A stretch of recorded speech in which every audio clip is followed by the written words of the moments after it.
ഇപ്പം തന്നു പോയി ക്ഷമിക്ക്. രാവിലെ ഞാൻ വന്ന് ജോയിൻ ചെയ്തോളാം. Yes sir. ഓരോരുത്തന്റെ സമയം.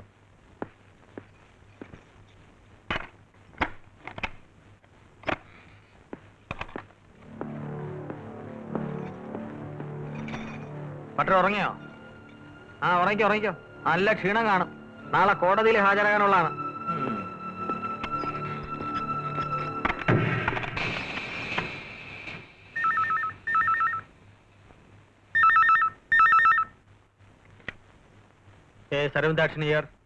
ഞാനാ റോണി വിൻസെന്റ്.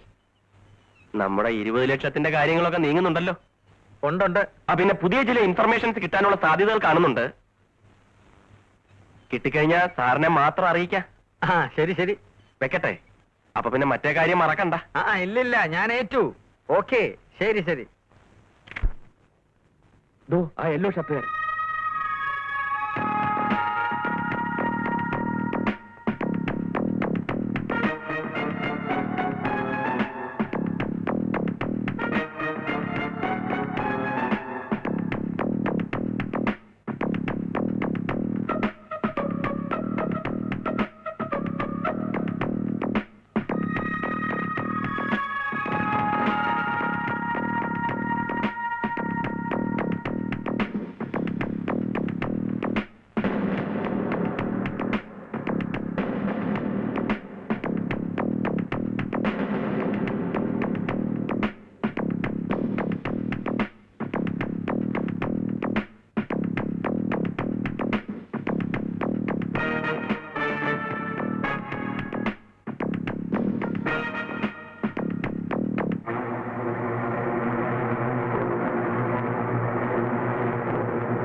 സോറി സർ, ഞാൻ പല കാര്യങ്ങൾ ആലോചിച്ചിരുന്നു. ഏത് പട്ടര്?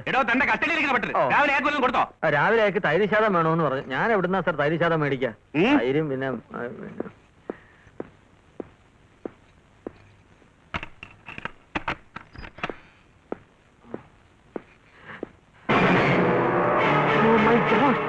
കസ്റ്റഡിയിലിരിക്കുന്ന പ്രതിയെ കാണാതാകുക, അതും തന്റെ ഡ്യൂട്ടി സമയത്ത്. ഇവിടെ എന്തൊക്കെയായി നടക്കുന്നത്? അതാണ് സാർ എനിക്ക് മനസ്സിലാകാത്തത്. ഇവിടെ ഇങ്ങനെ പലതും നടക്കുന്നുണ്ട്. എപ്പോഴാ പട്ടരെ അവസാനമായി കണ്ടത്? 1900. ഞാൻ ഡ്യൂട്ടി അരവിന്ദാക്ഷൻ ഹാൻഡ് ഓവർ ചെയ്യുമ്പോൾ ആ പട്ടർ സെല്ലിൽ ഉണ്ടായിരുന്നു.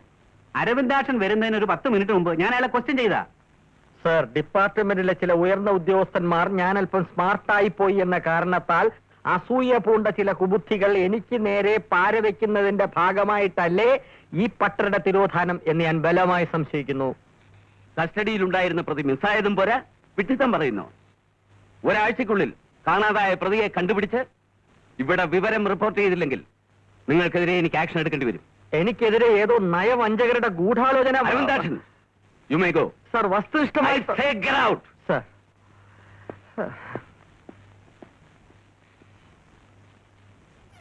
കസ്റ്റംസ് കസ്റ്റഡിയിലുള്ള ഒരാളെ രക്ഷപ്പെടുത്തുന്നതിൽ എളുപ്പം കൊല്ലുകയാണ്. കസ്റ്റംസുകാർ എത്ര ചോദിച്ചിട്ടും താനൊന്നും പറയാത്തതുകൊണ്ട് മാത്രമാണ് താനിപ്പോഴും ജീവനോടിരിക്കുന്നത്. മനസ്സിലായോ? ഉവ്വ്. അവര് ഉപദ്രവിക്കുമ്പോഴൊക്കെ ഞാനെന്റെ മോനെ കുറിച്ച് ഓർത്തത്. അനന്തുവിനെ എന്തെങ്കിലും വിവരം കിട്ടിയോ സാർ? 1 കോടി രൂപയുടെ സാധനം തൊലച്ചിട്ടിരിക്കുമ്പോഴാ അയാളുടെ ഒരു മകൻ. വിവരം കിട്ടുമ്പോ അറിയിക്കാം. പാസ്പോർട്ടിൽ കള്ള അഡ്രസ് ആയതുകൊണ്ട് കസ്റ്റംസുകാർ അന്വേഷിച്ച് തന്റെ വീട്ടിലേക്കൊന്നും വരില്ല. താൻ അവരുടെ വായി ചെന്ന് ചാടായിരുന്നാ മതി. ഇല്ല സാർ, വീട്ടിൽ നിന്ന് ഞാൻ പുറത്തിറങ്ങില്ല. എന്റെ മോൻ തന്റെ മോനെ എവിടെ ഉണ്ടെങ്കിലും തപ്പിത്തരാ. അന്വേഷിക്കുന്നുണ്ട്. ആ ആ വരട്ടെ. അതല്ലേ. ഉം. അയാളെ കൊണ്ട് ഇനിയും പ്രയോജനമുണ്ട്. Let us wait and see.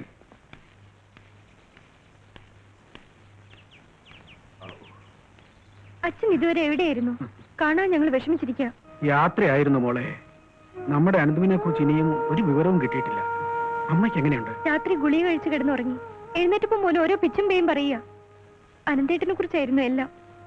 2 ദിവസമായിട്ട് ഇത്തിരി കൂടുതലാ.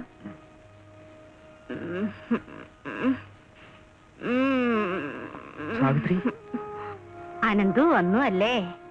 എനിക്കറിയായിരുന്നു എന്റെ അനന്തു വരുമെന്ന്. നാളെ ചിങ്ങപ്പിറപ്പിന് കാവിൽ പുഷ്പാഞ്ജലി നടത്താൻ. അയ്യോ, എന്റെ മോൻ വല്ലതും കഴിച്ചോ എന്തോ? അവനോട് ഇങ്ങോട്ട് വരാൻ പറ.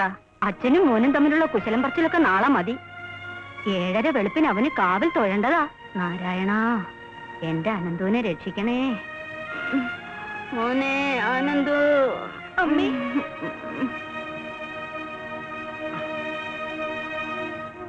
മോളെ, വിഷ്ണു കൊല്ലപ്പെട്ടിട്ട് ഈ വെള്ളിയാഴ്ച 1 ആണ്ട് തികയുന്നു. തിരുനാവായയിൽ വിഷ്ണുവിന്റെ ബലിയിടാൻ അച്ഛൻ എല്ലാവരെയും കൊണ്ടുപോകാം. ഇനി അതൊക്കെയല്ലേ നമുക്ക് അവന് വേണ്ടി ചെയ്യാൻ പറ്റൂ. മരുമകനാണെങ്കിലും അവൻ എനിക്ക് മകനെ പോലെയായിരുന്നു. ഈ വീടിന്റെ വിളക്ക് കരിന്തിരി കത്താൻ തുടങ്ങിയിട്ട് 1 വർഷമായി. ദുരന്തങ്ങളുടെയും വേദനകളുടെയും ശപിക്കപ്പെട്ട 1 വർഷം.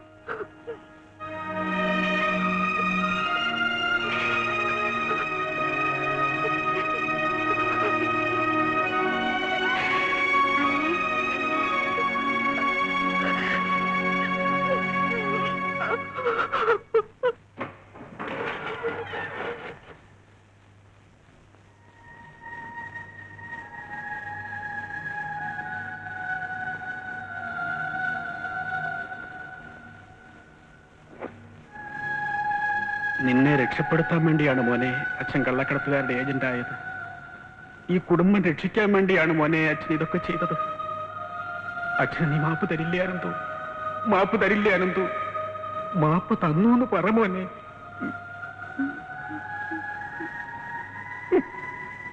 പട്ടരുടെ പാസ്പോർട്ടിൽ അഡ്രസ് അന്വേഷിച്ച് ചെന്നപ്പോ അതൊരു ഗുസ്തിക്കാരന്റെ വീടാ. അടികൊള്ള രക്ഷപ്പെട്ടത് എന്റെ ഭാഗ്യം. ഇങ്ങനെയുള്ളവരാരെങ്കിലും ശരിയായ അഡ്രസ് കൊടുക്കുവോ? എനിക്ക് ഉറപ്പുണ്ട് എന്നെ പാര വെക്കാൻ വേണ്ടി ആ കള്ള റഷീദ് മനഃപൂർവ്വം പട്ടരെ തുറന്നു വിട്ടതാവും. അവന്റെ ഒടുക്കത്തെ ഒരു ബുദ്ധി. ഞാൻ സ്വല്പം ഷൈൻ ചെയ്യുന്നതിനുള്ള അസൂയ. പട്ടരെ കണ്ടുപിടിച്ചു തരുന്ന ആൾക്ക് തക്ക പ്രതിഫലം കൊടുക്കാതെ എന്റെ പടവാളിൽ ഒരു പരസ്യം കൊടുത്താലോ? ഒരു 1000 മണീസിന് ചെലവുള്ളൂ. ഫ്രണ്ട് പേജിൽ തന്നെ അങ്ങോട്ട് താങ്ങാം. ആട്ടെ, പട്ടരെ ഫോട്ടോ കൈവശമുണ്ടോ? ഇല്ല. കാണിച്ചെന്നാലും എടുത്തോളാം. Best idea. പട്ടര് പോയിട്ട് ഒരു പട്ടി പോലും പരസ്യം കാണില്ല. അത്രയ്ക്ക് സർക്കുലേഷൻ ആയി പടവാളിന്. നാക്ക് സൂക്ഷിച്ചോ, പടവാളാണ്. വെട്ടൊന്ന്, മുറി 2. മുറി ഉണ്ടാക്കിയാലും ഞാനും കുറച്ചാളെ ആലോചിച്ചോണ്ടിരിക്കണം. Sorry sir. സോറി. എനിക്കതല്ല, എനിക്ക് ഇൻഫർമേഷൻ തന്ന പ്രൈവറ്റ് ഡിറ്റക്റ്റീവിനെ കണ്ടിരുന്നെങ്കിൽ ആ പട്ടരുടെ ഡീറ്റെയിൽസ് അറിയായിരുന്നു. പണ്ടാരമടങ്ങ അയാളുടെ അഡ്രസ്സും കയ്യിലില്ല. ഇനിയിപ്പോ എന്താണ് ഒരു വഴി? അതിലല്ല സാർ പടവാൾ. നമ്മുടെ പരസ്യം കണ്ട് ഡിറ്റക്റ്റീവ് പടവാളിനെ സമീപിക്കുന്നു, പട്ടരെ പിടികൂടുന്നു, പ്രശ്നം സോൾവ്. ഒരു 50 റുപ്പീസ് ഉണ്ടോ കൺവീൻസ് ആയിട്ട്? സാർ, സാർ, വിഷമായി തിന്നാൻ പോലും 5 പൈസ കയ്യില്ല സാർ. പ്ലീസ് എന്നെ സഹായിക്കണം സാർ, പ്ലീസ്. ഓ വേണ്ട, വിഷം വാങ്ങി തിന്നാൻ എനിക്ക് പൈസ ഞാൻ തരാം. സാർ വയ്ക്കും. നാണമില്ലല്ലോ. 50 രൂപ ചീറ്റിപ്പോയല്ലേ?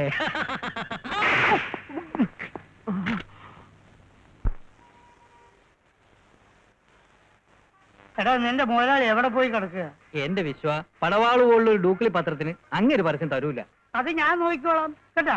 അങ്ങേരെ കണ്ട് ഒരു പരസ്യം ഒപ്പിക്കാതെ ഞാൻ ഇവിടുന്ന് പോകുന്ന പ്രശ്നമേ അതിന് വിളിക്കും.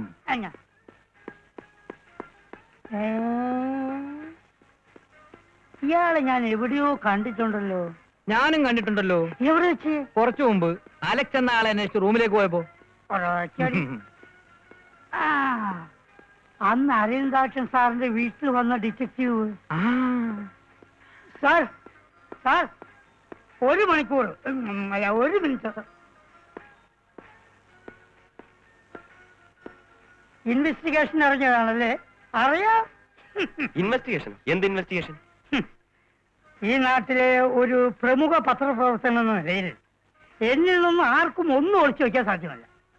സാർ ഒരു പ്രൈവറ്റ് ഡിറ്റക്റ്റീവ് ആണെന്നും കസ്റ്റംസ് ഓഫീസർ അരവിന്ദാക്ഷൻ സാറിന് ചില രഹസ്യ വിവരങ്ങൾ കൈമാറുന്നുണ്ടെന്നും കേസ് പിടിക്കാൻ സഹായിക്കുന്നുണ്ടെന്നും അരവിന്ദാക്ഷൻ സാർ എന്നോട് പറഞ്ഞിട്ടുണ്ട്.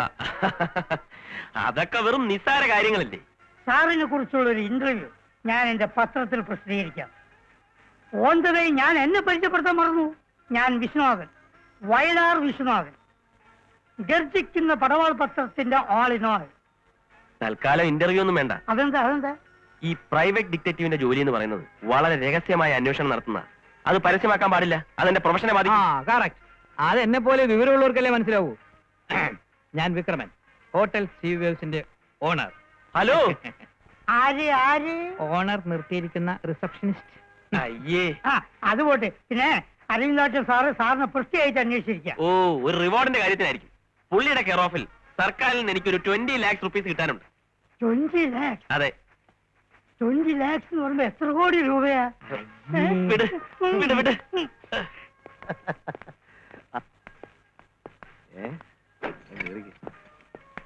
ആരാ പോയ പാർട്ടി? എക്സ്പോർട്ടർ കറിയാച്ചൻ, കൈ ചൂണ്ടിക്കറിയാച്ചൻ, റൂം നമ്പർ 303. പടവാളുള്ള പത്രത്തിനൊന്നും ഇന്റർവ്യൂ വരൂല. കാണുന്ന പോലെയൊന്നും അല്ല. Decent party sir. പോടെ. അയാളുടെ കൂടെ പോയതാരാണ്? അയാളുടെ ഭാര്യ. ഭാര്യയോ? അയാളുടെ ഭാര്യ വെച്ചിട്ട് 10 വർഷമായി. ഇത് കേസ് വേറെയാണല്ലോ. What a sensation news. Hotel സീവേഴ്സിൽ വ്യവസായ പ്രമുഖനായ കൈചൂണ്ടിക്കറിയാച്ചന്റെ രതിലീലകൾ. നാളെ എന്റെ പത്രം 500 കോപ്പി എക്സ്ട്രാ ചിലവാകും. എന്റെ ജോലി ആയിരിക്കും. ജോലി തെറിക്കട്ടെ.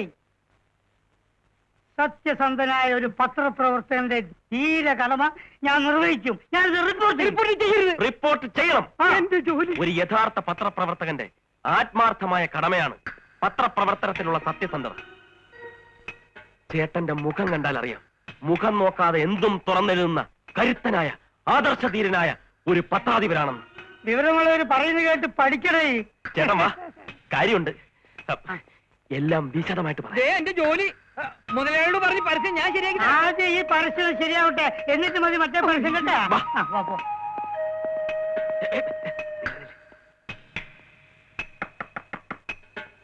സാർ, ചായ. ചായയോ? ഞാൻ ചായ ഓർഡർ ചെയ്തില്ലായിരുന്നല്ലോ. എന്നാലും ഒരു ചായ കുടിക്കണം സാർ. എന്നാലും ചായയോ? ആരുടെ ഇവിടുത്തെ എന്നാലും ചായ? അത് കൊള്ളാമല്ലോ. മനുഷ്യൻ ഡിസ്റ്റർബ് ചെയ്യാ. ഒരു അത്യാവശ്യ കാര്യം പറഞ്ഞോണ്ടിരിക്കുമ്പോഴാ ഇവന്മാരൊരു ചായ.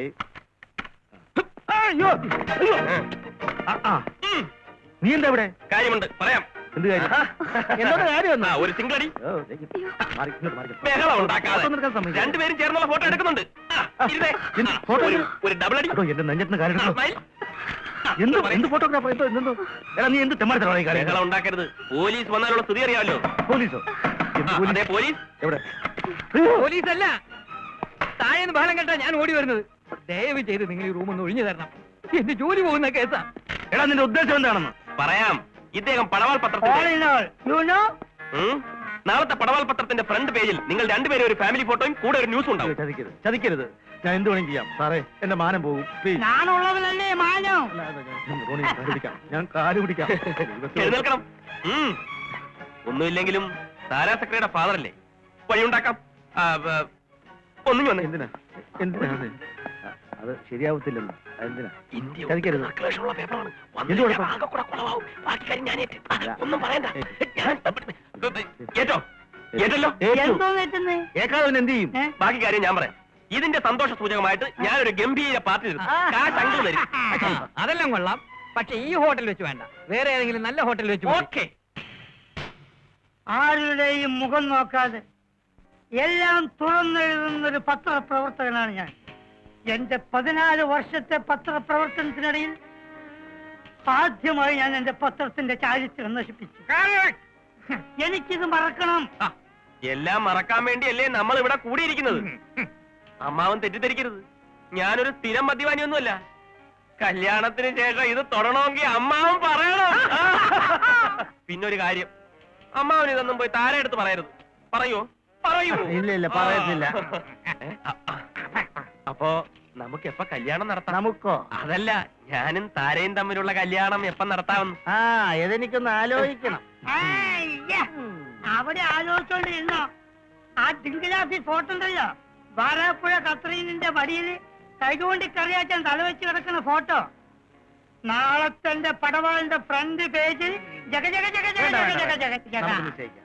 ഏ? നമുക്ക് ഏ? നിശ്ചയിക്കാം. അപ്പച്ചിയേ! തന്റെ കൂടെ റൂമുണ്ടായിരുന്ന വരാപ്പുഴ കത്രീനാൾ എങ്ങനെയുണ്ട്? താൻ ഒതുക്കി തരുമായിരിക്കും. ഹലോ താര, എന്തൊക്കെയുണ്ട് വിശേഷങ്ങൾ? ഷേക്കാൻ.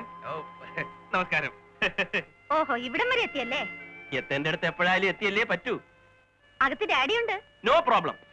ഒരു പുരുഷൻ ഒരു പെൺകുട്ടിയെ ഇഷ്ടപ്പെടുന്നത് അത്ര വലിയ തെറ്റൊന്നുമല്ലെന്നാണ് എന്റെ അഭിപ്രായം. താര എന്ത് പറയുന്നു? ഞാൻ ഡാഡിയെ വിളിക്കാം. അയ്യേ, ഡാഡിയെ അല്ല, ഞാൻ താരയാണ് സ്നേഹിക്കുന്നത്. ഡാഡിയുടെ അഭിപ്രായം കൂടി അറിയണമല്ലോ. ഓ യെസ്, വിളിക്ക്. അദ്ദേഹത്തിന് എന്നെ പറ്റി നല്ല അഭിപ്രായമാകാനേ വഴിയുള്ളൂ. അല്ലേ വേണ്ട, ഞാൻ തന്നെ വിളിക്കാം. ഒന്ന് മാറി നിന്ന്. അമ്മാവാ, അമ്മാവാ, ഉറക്കൊന്നും അല്ലല്ലോ. അമ്മാവാ. മോളെ താര, അതാരാ? അയ്യോ, ആരാ? ആരാ മനസ്സിലായില്ലല്ലോ. എന്നെ മനസ്സിലായില്ലേ? ഫാമിലി ആണോ? ഞാൻ പറഞ്ഞില്ലേ? അല്ല അമ്മാവാ, നമുക്കൊരു തീരുമാനത്തിലെത്തണ്ടേ? എന്ത് തീരുമാനം? അത് ശരി. കേട്ടോ താരേ, ഇന്നലെ ഹോട്ടൽ CVF-ൽ വെച്ച് ചിരിച്ച് ചിരിച്ച് ചിരിച്ച് ഈ അമ്മാവന്റെ ഓരോ വേലകളെ ഫാമിലി ഫോട്ടോ അമ്മാവാ പറയണ്ട. സാരമില്ല അമ്മാവാ, എന്നായാലും ലോകം മുഴുവൻ അറിയാവുള്ളൂ അല്ലേ? പറയണ്ട. എന്താ കാര്യം? അതായത് അതെ, പറയണ്ട. ഞാൻ പറയും. പറയാൻ ഞാൻ സമ്മതിക്കില്ല. ഇത്തരം നിസാര കാര്യങ്ങൾ പോലും അമ്മാവൻ മകളിൽ നിന്ന് ഒളിച്ചു വെക്കുന്നത് ശരിയല്ല. നിസ്സാര കാര്യമോ? അതെ അതെ, ഹോട്ടൽ CVF-ൽ വെച്ച് അമ്മാവൻ ഇന്നലെ ഒരു അക്കടി പറ്റി. ഞാൻ അമ്മാവനെ അതിൽ നിന്ന് സേവ് ചെയ്തു. ശരിയല്ലേ?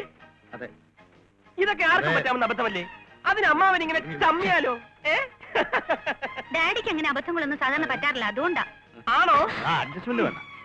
ഫാമിലി. ഇന്നലെ അമ്മാവൻ പറഞ്ഞത് അങ്ങ് മറന്നുപോയോ? എന്തോന്നു?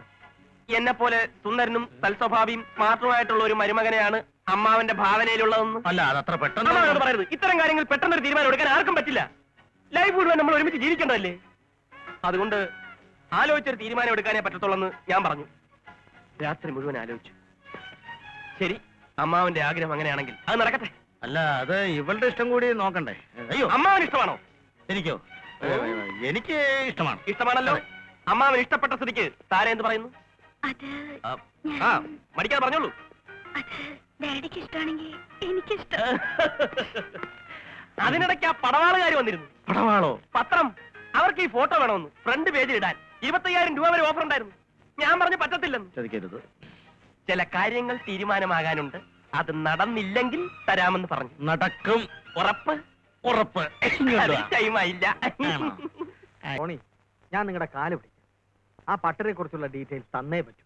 അയാൾ എവിടെയാണെന്നൊന്നും എനിക്ക് അറിഞ്ഞുകൂടാന്ന് ഞാൻ എത്ര പ്രാവശ്യം പറഞ്ഞു. ഇതൊക്കെ സാർ വെറുതെ പറയുന്നതാണെന്ന് നമുക്ക് എല്ലാവർക്കും വ്യക്തമായിട്ട് അറിയാം. 3 ദിവസത്തിനുള്ളിൽ പട്ടരെ കുറിച്ച് എന്തെങ്കിലും ഡീറ്റെയിൽസ് കൊടുത്തില്ലെങ്കിൽ ഞാൻ സസ്പെൻഷനിലാവും.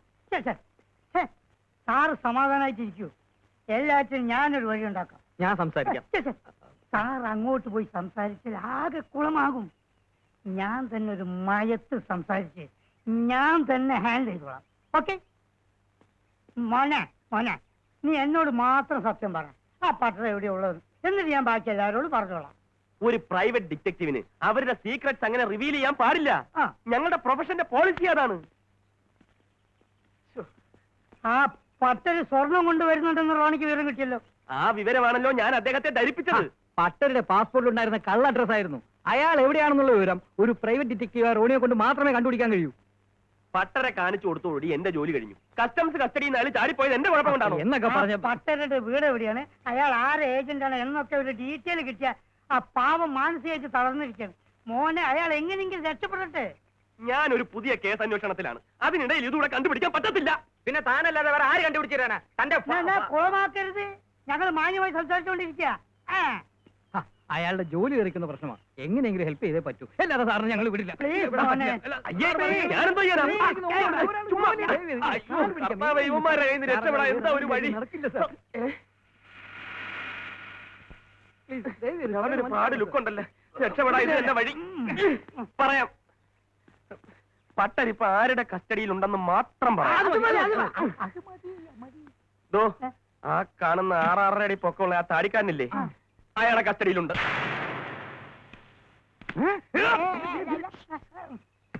ആദ്യം ചോദിക്കുമ്പം ഏത് പട്ടര്, എന്ത് പട്ടര് എന്നൊക്കെ പറയും. കാര്യമാക്കരുത്. മുറുകെ പിടിച്ചാൽ മണി പോലെ രഹസ്യങ്ങൾ പുറത്തു വരും. മോനെ, മണി പോലെ ഞങ്ങൾ പറയിപ്പിക്കും.